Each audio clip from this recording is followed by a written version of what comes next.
Hello everyone, দেখেন আজকে কীভাবে বাইকগুলো একত্রিত করলাম সব।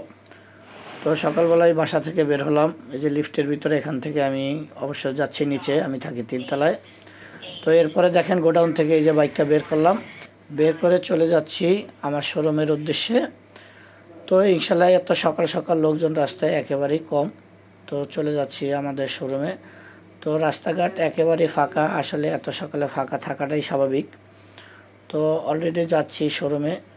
আর আমার হাতে কিন্তু আছে একটা পালসার গাড়ি, আর এই পালসার গাড়িটার প্রাইস হচ্ছে মাত্র 70,000 টাকা। অলরেডি শোরুমের সামনে চলে আসলাম।